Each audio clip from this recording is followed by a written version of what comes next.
It's all good and well to escape to Fiji for some rest and relaxation, but what if I told you that you could enjoy a tropical holiday while giving something back to this South Pacific paradise? Well, that's exactly what the conscientious team here at Vinaka Fiji have on offer, and I can't wait to get started. The Asawa Islands lie approximately 40 kilometres northwest from Nadi and boast some of the most breathtaking oceanfront scenery in the world. The Asawa Trust Foundation commenced operation in 2010 and was established with a view to providing economic assistance to the people of the Asawa region. The driving force behind this initiative is a local tour operating company, Awesome Adventures Fiji, which has built a vaunted reputation for first-class service and quality during the last 15 years. In the local vernacular, the term Vinaka means thank you, and every action carried out by the Vinaka Fiji Assistance Program is a reciprocal expression of thanks. Francis, in regards to education, what are some of the challenges that are facing the children in the villages and in the schools? Well, getting to school to begin with is quite a challenge. The villages are varying distances from school and the children either walk or go on very overcrowded boats. And of course weather conditions influence the days and the amount of time that they can get to school. Heavy seas, rough seas, wind, rain. Just arriving at school is a challenge, let alone having your school uniform and shoes. The village mothers walk great distances with heavy pots on their heads to provide lunch for the school children. For the school, the challenge is having enough teachers. The children turn up to school enthusiastic, ready to face the day, and there's no teacher in the classroom. And because we're an isolated community, the Ministry of Education's funding doesn't stretch often to the Asawas, so we're very disadvantaged both in people resources and in material resources. Okay. And how can the volunteers assist the children when they come here? Vinaka Fiji has developed 3 strategic programs that are very focused. One in the early childhood area, which is the mother and baby program, a one-on-one reading program to bring up the literacy levels of the children in the Asawas, and the vocational courses, which are a first for the Asawas. So that targets the students aged between 18 and 25, and often they're the students that have been out of the school system for 5 or 6 years and are returning to school because they see education as the future. Much of what's been achieved so far is being a consistent presence and convincing people that we're here for the long haul. What Vinaka Fiji is doing is we're focusing on, if you like, increasing water capacity.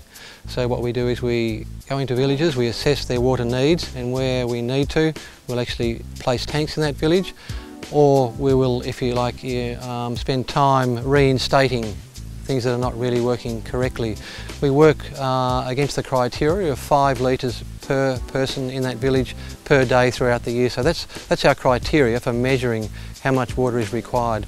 Terrific. And talk to us about the agricultural side of the project. What we're doing there is we're going into the villages, and while all the villages have vegetable gardens, we're creating or focusing on diversification of those vegetable gardens, looking at different things, things like lettuces, carrots, beans, watermelon, sweet corn. These are all things that are not happening currently. So by diversifying those crops, we are hoping that we can increase the nutrition levels and increase the health levels of people in the villages. Are there any ways that you can work together with the education program? Absolutely. What we're doing currently is we're working with the education team in the villages with the kindergartens. We're currently building interactive playgrounds, and they're very useful on both a sustainable communities level and also on an education level. So it's something we can team up with and work successfully across both those areas. Maddie, tell us how Vinaka Fiji volunteers can get involved with marine conservation. If somebody's to come right now, they'll be in the manta ray channel 1 or 2 times a day, IDing our resident manta ray population. They'll also be assisting us with the maintenance of our clam nursery off our Sunrise Beach.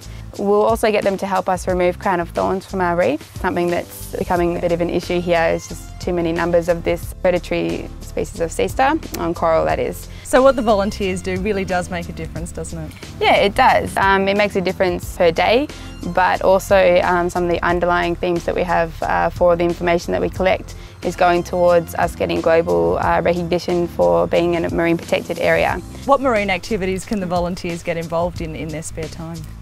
Well, being surrounded by 3 beaches, it's quite tempting to just grab a kayak or some snorkel equipment and utilise any of those reefs. Also, you could go diving if you're certified.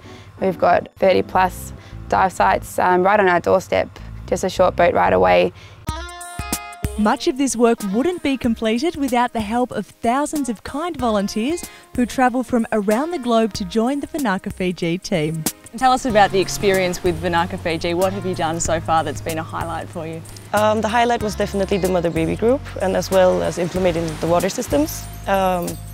Just seeing what they really need and how happy they become when we are there and helping them, and seeing the children all playing around, and that's been really wonderful. And everybody's been so sweet. So.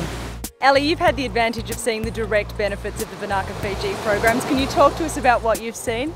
For agriculture, we Fijians love our starch, but with the introducing of vegetables, vegetable gardens, not only for the little homes to have it part of their diet, which has improved their health, it is sold to all the nearby resorts to be able to get some money out of it. For instance, in education, the schools out here in the villages are not similar to the town one. They speak more Fijian, and Fijian is their daily language, whereas in town, English is their daily language as well in most families. Here, because of problems of teachers in the rural schools, we are able to get volunteers to fill in and help in the one-to-one program that allows students to fulfill their dreams. In the marine conservation, that is a great idea. It allows the villagers to learn about their marine ecosystem and know what fish to catch and what not to catch, and also to look after their marine ecosystem and know what fishing equipment to use. And with that, the whole program that is with Vinaka Fiji in the villages of Yasawa is of great benefit. Vinaka. Your accommodation venue for the duration of your stay is the Barefoot Island Lodge. This is the base that you will travel to and from between school visits and expeditions to nearby villages in need of aid. Breakfast, lunch and dinner provisions are included in your sign-up fee, and a range of assorted snacks and refreshments are also available for purchase on the resort grounds. Another great way to experience the majestic beauty and rich culture of the Yasawa Islands is by booking a luxury tour with Blue Lagoon Cruises. The popular tour company shares a strong affiliation with Vinaka Fiji and encourages guests to bring along small gifts to share with young village children you meet during your travels. Climb aboard a state-of-the-art leisure cruising vessel and set out across the spectacular panorama of the iridescent South Seas. All meals and refreshments are also provided and included in your initial cruise cost. So for an island vacation where you can lay back and give back, be sure to give the friendly folk at Vinaka Fiji a call. I can assure you it's the experience of a lifetime.